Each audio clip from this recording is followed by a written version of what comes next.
नमस्कार दोस्तों, स्वागत है आप सभी का एक बार फिर से आपके अपने YouTube channel join tech one में।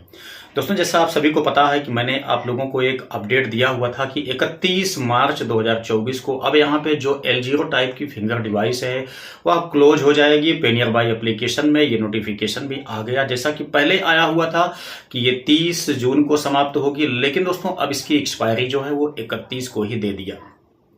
तो यहाँ पे मैं कहना चाहूंगा कि एक टाइप का यहाँ पर टोटली नोटबंदी के जैसा टाइम ला दिया है यहाँ पे एनपीसीआई ने। अब चूंकि लोग यहाँ पे अपना एपीएस के माध्यम से 1,500 रुपए आसानी से निकलवा सकते थे, उनका जो स्टेटमेंट था, जो इंक्वायरी थी, वो भी आसानी से यहाँ पे करवा सकते थे। ठीक है, 10 रुपए यहाँ पे भल भी लेते थे जो एपीएस संचालक हैं, लेकिन दोस्तों देखा जाए तो लगभग 50% ऐसे काम था जो कस्टमर का वो एपीएस संचालक आसानी से कर लेते थे। अब भाई जैसे कि मान लेते हैं स्टेटमेंट चेक करना हुआ कि व्यक्ति का पेंशन आया कि नहीं आया, किसान का पैसा आया कि नहीं आया, सब्सिडी आया कि नहीं आया, इत्यादि तमाम ऐसे जो क्रियाकलाप हैं जो कि जिसके लिए व्यक्ति को बैंक में जाना पड़ता था, सुबह से शाम तक के बीच में उसका जो भी काम करने का जो टाइम था वो बिल्कुल लॉस हो जाता था। उसी में जाकर के वो अपना बैलेंस केवल चेक करवा पाता था बस, क्योंकि हम लोग जानते हैं 10 बजे के बाद ही बैंक यहाँ पे ओपन होती है। तो अगर कोई व्यक्ति 10 बजे के बाद बैंक जाएगा दोस्तों, तो उसका दिहाड़ी तो नुकसान हो ही जाएगा। जहां पे वो काम करता है, जहां ऑफिस जाता है, दफ्तर जाता है दोस्तों, वहां कहीं वो जा नहीं पाएगा, तब जाकर के अपना बैलेंस इंक्वायरी वो कर पाता है बैंक में। तो ऐसे में यहाँ पे लगभग 50% का काम बिल्कुल एपीएस संचालक भाई जो हैं वो थामे हुए हैं, जिनकी वजह से बैंक में भीड़ बहुत ज्यादा कम हो गई है। केवल मिनी ब्रांच वालों को अगर यहाँ पे एपीएस का मौका मिला होता तो दोस्तों बड़े पैमाने पे वो लोग भी फ्रॉड कर रहे थे इसके पहले, लेकिन जब यहाँ पे एपीएस संचालक उनके पड़ोस में ही ये शॉप डाल करके बैठ गए, तब उनका भी थोड़ा से गंदा पानी कम हो गया, जिससे उनको भी डर लगने लगा। इसलिए उनके माध्यम से भी यहाँ पे फ्रॉड पे लगाम काफी ज्यादा लग गई थी। लेकिन अब यहाँ पे टोटल देखा जाए तो नोटबंदी के जैसा स्थिति ला दिया है सभी एपीएस संचालकों के साथ। यहाँ पे जो जास्ती की गई है बहुत ही खतरनाक है। एपीएस चलाने के लिए जो डिवाइस यहाँ पे बनाई गई है दोस्तों, जो L0 टाइप की डिवाइस है, उसकी भी एक्सपायरी डेट अभी इतना ट्रेंडम में डाल दिया कि 31 मार्च तक बिल्कुल ये समाप्त हो जाएंगे। आप लोगों को L1 डिवाइस को लेना पड़ेगा। ठीक है, अब बताइए एपीएस संचालक काम करे तो कैसे करे? लोगों के मन में यही ख्याल आ रहा है कि लगभग अब इसको बंद कर देना चाहिए। हमारे कम से कम 70% ऐसे रिटेलर्स भाई हैं जिनके मन में यही टाइप का ख्याल आया है कि अब इसको बंद कर देना चाहिए, फायदा नहीं है। वजह भी कुछ ऐसी है जिसकी वजह से लोगों के मन में इस टाइप का ख्याल भी आ रहा है, क्योंकि इनकम टूट गई, खत्म हो गया यहाँ पे एपीएस का बिजनेस।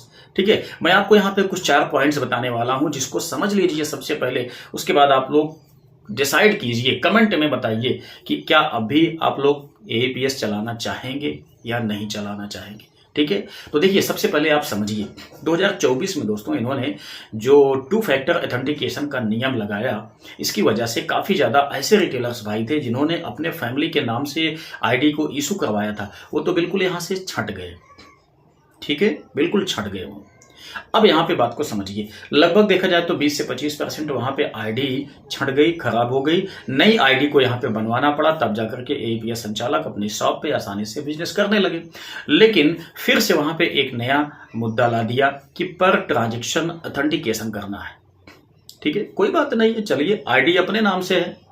रिटेलर सोचा कि जब आईडी अपने नाम से है तो ये करने में कोई बुराई नहीं है, चलिए कोई बात नहीं है। अब इसके लिए एक समस्या ये हो गई कि जब रिटेलर शॉप पे बैठा रहेगा तभी उसका यहाँ पे ट्रांजैक्शन पॉसिबल होगा। चाहे इंक्वायरी के लिए कोई बंदा आ जाए शॉप पे, या स्टेटमेंट के लिए आ जाए शॉप पे, या विड्रॉ के लिए आए, जब जिसके नाम से आईडी है वही शॉप पे बैठा रहेगा तभी ट्रांजैक्शन सक्सेसफुल होगा। अब समस्या ये आ गई कि भाई जो रिटेलर्स है वह बाथरूम भी नहीं जा सकता है, नाश्ता पानी करने के लिए भी शॉप को छोड़ करके नहीं जा सकता है। इतनी बड़ी प्रॉब्लम खड़ी हो गई। इसको भी मैनेज करने के लिए तैयार था एपीएस संचालक, लेकिन अभी इसके पहले एक तीसरा सबसे खतरनाक अपडेट आ गया। पेनियर बाई एप्लीकेशन इस बात के लिए जिम्मेदारी छोड़ दिया कि आप एक्स्ट्रा शुल्क ले सकते हैं। उन्होंने कह दिया कि ये गैर कानूनी है। आप किसी भी रिटेल मतलब कि कस्टमर के अकाउंट से पार्शियल अमाउंट नहीं काट सकते हैं। दूसरी बात, कैश में भी आप उससे बैलेंस विड्रॉ करने के या डीएमटी करने के एवज में आप लोग एक्स्ट्रा बैलेंस उससे नहीं ले सकते हैं। अब बताइए, जो 1,000 रुपये पे 10 रुपये मिलने वाला था वो भी यहाँ पे खत्म कर दिया, बंद कर दिया। अब भाई 1,000 ट्रांजेक्शन करने के बाद देखा जाए तो 1 रुपये 50 पैसे 1.5 रुपये का यहाँ पे कमीशन मिल पाता है। अब अगर वो कमीशन बेस पे ही केवल यहाँ पे रिटेलर अपने शॉप पे बैठा रहेगा 24 घंटे, तब उसका दोस्तों यहाँ पे पूरे दिन के ट्रांजेक्शन में देखा जाए तो मुश्किल से 100 रुपये का यहाँ पे उसका बेनिफिट होगा, जिसमें से हम लोग ये भी जानते हैं कि जब अकाउंट सेटलमेंट करेगा दोस्तों तो वहां पर भी 25 रुपये मतलब 25,000 तक यहाँ पे 5 रुपये कट जाते हैं। तो बचा क्या है यहाँ पे, ठीक है। अब इतनी सारी प्रॉब्लम खड़ी हो गई, इसके साथ में एक चौथा अपडेट यहाँ पे ला करके थोप दिया। ये क्या है, L0 डिवाइस को बैन कर दिया। चलिए, अभी पिछले 2 महीनों से बिल्कुल भी समझ लीजिए कि एपीएस ट्रांजैक्शन बाधित पड़ा हुआ है, कोई सा भी यहाँ पे काम नहीं चल पा रहा है। कहीं पार्शियल अमाउंट का इशू है, कहीं केवाईसी का इशू है, कहीं मोबाइल नंबर ना जुड़ने का इशू है अकाउंट में। इतने सारे अकाउंट से या एपीएस संचालकों के साथ इशू देखने को मिले हैं, जिसकी वजह से पिछले 2 महीने से लगभग ये ट्रांजेक्शन करने में बिल्कुल सक्सेस नहीं हुआ है, मतलब कमाई 1 पैसे की हो नहीं पाई है। इसी के बीच में ला दिया चौथा अपडेट, डिवाइस बंद। अब बताइए, अब चलिए नई डिवाइस को बाय किया जाए, इसके लिए पुरानी डिवाइस को फेंक दिया जाए। तो काफी ज्यादा रिटेलर्स भाई ऐसे हैं जो कि अभी इस बिजनेस को स्टार्ट करने के चक्कर में अभी इसी महीने में या पिछले महीने में नई डिवाइस को बाय किए हैं, ठीक है। उनकी डिवाइस तो खराब हो गई, पैसा भी डूब गया।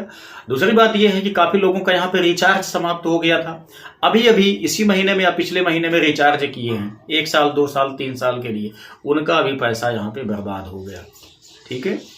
अब चलिए कम से कम 5-6-7 हजार रुपए की यहाँ पे L1 टाइप की डिवाइस को बाय करें, तब जाकर के कहीं एपीएस चल सके। तो भाई बड़ी प्रॉब्लम यहाँ पे खड़ी हो गई है। जो फैक्टर्स मैंने आपको यहाँ पे बताने की कोशिश किया दोस्तों, अब इसको देखने के बाद ये समझ लीजिए कि लगता ही नहीं है कि एपीएस बिजनेस में कुछ बचा है, बिल्कुल भी नहीं लगता है। बट थोड़ा से आप लोगों को धैर्य रखना पड़ेगा। अगर आप लोग एपीएस संचालक हैं तो कुछ न कुछ यहाँ पे एनपीसीआई आप लोगों के लिए तो सोचा ही होगा, क्योंकि आप लोग कंपनियों के थ्रू जुड़े हुए हैं, तो कंपनियां भी कहीं ना कहीं तो आपको यहाँ पे बेनिफिट देने के लिए तो सोचेंगी, ठीक है। इसलिए थोड़ा से आप लोग धैर्य रखिए। हो सकता है 1 महीना के आसपास में यहाँ जो आपका पेनियर भाई है या जो आपका स्पाइस मनी है, जो भी यहाँ पे एपीएस कंपनियां हैं, कोई ना कोई तो आप लोगों के लिए यहाँ पे इनकम का रास्ता तो खोजेंगे ही, निकालेंगे ही, ठीक है। तो बिल्कुल भी आप लोग यहाँ पे ज्यादा डिमोटिवेट नहीं होइए, थोड़ा से वेट कीजिए। संभवतः यहाँ पे कुछ न कुछ आपके लिए नया नियम तो निकाला ही जाएगा, जिससे कि आप लोगों की कुछ न कुछ अर्निंग तो निश्चित ही बढ़ेगी, ठीक है। तो क्या करना चाहेंगे आप लोग, अब यहाँ पर एपीएस के बिजनेस के रूप में चलाएंगे या क्लोज करेंगे, कमेंट बॉक्स में अवश्य अपनी राय को टाइप कीजिए, ताकि थोड़ा से और भी जो एपीएस संचालक हैं उन तक आपकी बात को पहुंचाने का अवसर प्राप्त हो। चलिए मिलते हैं नेक्स्ट वीडियो में। जय हिंद।